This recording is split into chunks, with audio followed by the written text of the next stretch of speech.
Why always freshers suffering from job. आखिरकार सिर्फ fresher ही jobs के लिए सफ़र क्यों करते हैं? उन्हें जॉब्स मिल पाना इतना ज़्यादा मुश्किल क्यों हो गया अभी के समय में? क्या आपने कभी सोचा है?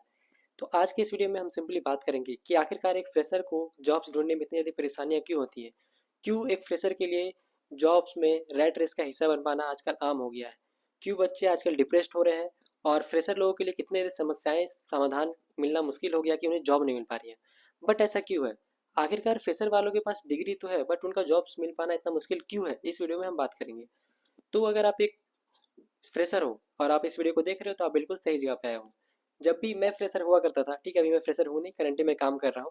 तो जब मैं फ्रेशर हुआ करता था तो मेरे सर में भी बहुत सारे डाउट्स आते थे, बहुत सारे क्वेश्चंस आते हैं कि क्या मुझे जॉब मिल पाएगा, इंटरव्यू मुझसे कैसे सवाल पूछेंगे, क्या मैं एग्जाम्स को क्रैक कर पाऊंगा, और भी और भी पता नहीं क्या क्या क्वेश्चंस मेरे मन में आते रहते थे। बट जब मुझे जॉब मिली तब मुझे इस क्वेश्चन का रियलाइज़ हुआ कि आखिरकार एक फ्रेशर को जॉब क्यों नहीं मिल पाती है। देखो, फ्रेशर के बाद जॉब मिल पाना मुश्किल क्यों नहीं हो, मुश्किल कैसे है वो मैं आपके सामने बताता हूँ। एक फ्रेशर के पास ना तो कोई स्किल होता है और ना ही कोई नॉलेज, और ना उसी किसी भी कंपनी के बारे में ज़्यादा नॉलेज होता है, ठीक है। वो बस एक किताबी कीड़ा बन के रहता है। थ्योरेटिकल नॉलेज के अलावा उसके पास कुछ नहीं होता है। जैसे कि मैं खुद बता रहा हूँ, मैं कॉलेज के बुक्स तो पढ़ता था बट मुझे इंडस्ट्री के बारे में कुछ भी नॉलेज नहीं था। मुझे किसी भी इंडस्ट्री के बारे में कुछ भी नॉलेज नहीं था। जब मैंने इंडस्ट्री को ज्वाइन किया तब मुझे पता चला कि क्या क्या नॉलेज और क्या क्या स्किल्स आपके पास होने चाहिए, तब आपको एक फ्रेशर को अच्छी जॉब मिलती है, ठीक है। इंटरव्यूअर के पास काफ़ी ज़्यादा ऑप्शंस होते हैं। फॉर एग्जांपल, अगर किसी इंटरव्यूअर को सिर्फ 5 बच्चों का सिलेक्शन करना है और उसके पास कैंडिडेट्स 50 हैं, तो उसे 45 स्टूडेंट को रिजेक्ट करना पड़ेगा, जो कि बहुत ही बड़ा डिमेरिट होता है अभी के टाइम पे। बट रियलिटी भी यही है। क्यों? क्योंकि इनके पास वैकेंसी ही नहीं है। किसी कंपनी में पोजीशन सिर्फ 10 है और आए हैं 10,000, तो सिर्फ रिजेक्शन पे रिजेक्शन, रिजेक्शन पे रिजेक्शन, और फिर सिर्फ रिजेक्शन ही करेगा, ठीक है। यहाँ पे ज़्यादा डिमेरिट यही होता है। तो अगर आप एक फ्रेशर हो और जॉब्स की तलाश कर रहे हो तो आपको मैं एक बता दूं कि सिर्फ थ्योरेटिकल नॉलेज रखने से कुछ नहीं होता। आपको इंडस्ट्रीज के बारे में नॉलेज रखना पड़ेगा।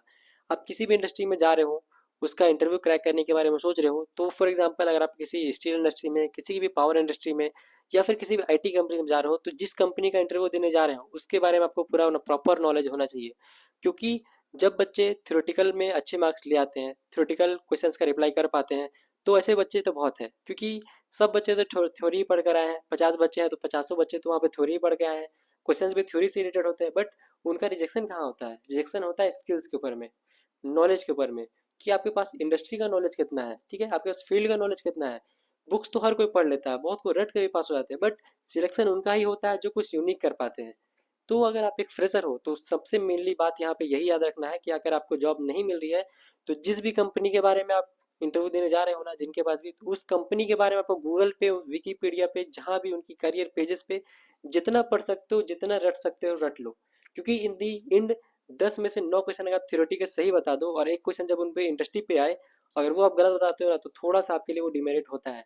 क्योंकि मेरे साथ ऐसा हो चुका है, काफ़ी बार हुआ है कि मैंने थ्योरेटिकल में बहुत सारे क्वेश्चन बता दिए, सब क्वेश्चंस का रिप्लाई कर दिया, बट एट दिन जब कंपनी के बारे में पूछा जाता है ना कि आप क्या हमारे कंपनी के बारे में जानते हो, हमारी कंपनी क्यों ज्वाइन करना चाहते हो, हमारी कंपनी क्या क्या मटेरियल बनाती है, और भी काफ़ी सारी चीज़ें होती हैं, अगर उनका बारे में बेसिक नॉलेज भी नहीं है, मतलब जीरो नॉलेज है, आप बिल्कुल भी रिप्लाई नहीं कर पा रहे हो, तब वहाँ पे आपको रिजेक्ट कर जाता है। और ये सच है, हुआ हूँ मैं रिजेक्ट इसके बारे में, भाई सच बता रहा हूँ। ऐसा हो चुका है कि मैंने 10 में से 10 क्वेश्चन सही बता दिए, एक्यूरेट बता दिए, बट जब मुझसे कोई कंपनी के बारे में पूछा गया ना कि हाँ, कि हमारी कंपनी का सीईओ कौन है, हमारी कंपनी क्या क्या मटेरियल बनाती है, हमारी कंपनी में क्या क्या मटेरियल्स मतलब प्रोडक्शन होते हैं, ठीक है ना, और भी काफ़ी है कि हमारी कंपनी किन किन फील्ड में काम करती है, किन किन लोकेशंस पे उपलब्ध है, क्या आपको पता है। आप अगर उनके बारे में नहीं बता पाओ ना, मतलब जीरो नॉलेज रखो, तो आपका वहाँ पर रिजेक्शन पक्का है, कंफर्म है, क्योंकि थ्योरेटिकल के बेसिस पे आप वहाँ पे ज्वाइन कर ही नहीं पाओगे। अभी के टाइम पे मेन मोटिव यही है इंटरव्यूअर्स का कि रिजेक्शन कहाँ करना है, जहाँ पे उनको डिमेरिट दिखे, ठीक है ना। 10 में से 10 बच्चे क्या है कि थ्योरेटिकल पढ़ के जाते हैं और भी जो बुक्स में पढ़ा लिखा हुआ ऑलरेडी पढ़ के जाते हैं, तो सभी बच्चे तो बताते हैं, तो रिजेक्ट कैसे करेंगे? रिजेक्शन का तो मेन मुद्दा यही है ना कि कंपनी को क्यों ज्वाइन करना चाह रहे हो, हमारी कंपनी किन किन फील्ड में काम करती है, बस लास्ट का एंड यही होता है। तो कंपनी को यही चाहिए कि उनके जो बच्चे हैं जो इंटरव्यू दे चाहते एटलीस्ट वो हमारी कंपनी के बारे में पढ़ के आए, ठीक है। जो बच्चा थ्योरेटिकल में थोड़ा सा कमजोर भी है, कुछ रिप्लाईज नहीं कर पा रहा है, अगर कंपनी का जो भी एचआर गया है वहाँ पे इंटरव्यू लेने के लिए, अगर उनसे कंपनी के बारे में पूछ दिया गया और वो बता दे, तो भले वो थ्योरेटिकल में 10 में से 7 नंबर ही लाए, 5 नंबर भी लाए, लेकिन उसका बेनिफिट बढ़ जाता है, क्योंकि एचआर को पता चल गया कि उसके कंपनी के बारे में नॉलेज है। थ्योरेटिकल के बारे में नॉलेज का है, उन्हें थ्योरेटिकल बनना नहीं चाहिए, उनको ऐसे बच्चे चाहिए जो इंडस्ट्रीज को रन कर पाए, इंडस्ट्री को ग्रोथ में हेल्प कर पाए। उन्हें इंडस्ट्री की जो इनकम बोलते हैं ना, इन्वेस्टमेंट में इंप्रूवमेंट ला पाए और उनकी कंपनी को ग्रोथ में हेल्प कर पाए। बस यही बात है कि जो बच्चा इंडस्ट्री के बारे में जानता है उसका अभी बोलबाला है, और जो बच्चा सिर्फ थ्योरी के पीछे भाग रहा है, सिर्फ बुक्स के पीछे भाग रहा है, उनका कहीं ना कहीं ये डिमेरिट है, कहीं ना कहीं क्वेश्चन अराइज होते हैं कि आखिरकार ये बच्चा सिर्फ किताबी कीड़ा बन के कैसे रह गया। ठीक है, तो मेरा सिंपल सा आपको सेशन यही रहेगा एट दिन में। अगर आप एक फ्रेशर हो और जॉब के लिए तलाश कर रहे हो तो इंडस्ट्री के बारे में पढ़ो, जो कंपनी आपका इंटरव्यू लेने आ रही है एटलीस्ट उन कंपनीज को के बारे में पढ़ करके इंटरव्यू दो, तब आपका बेनिफिट होगा और सिलेक्शन होने के चांसेस बढ़ेंगे। तो आई होप आपको ये वीडियो, ये कंटेंट समझ आएगा, पसंद आएगा। इसी तरह के वीडियोस के लिए प्लीज़ हमारे चैनल को फॉलो करके रखें।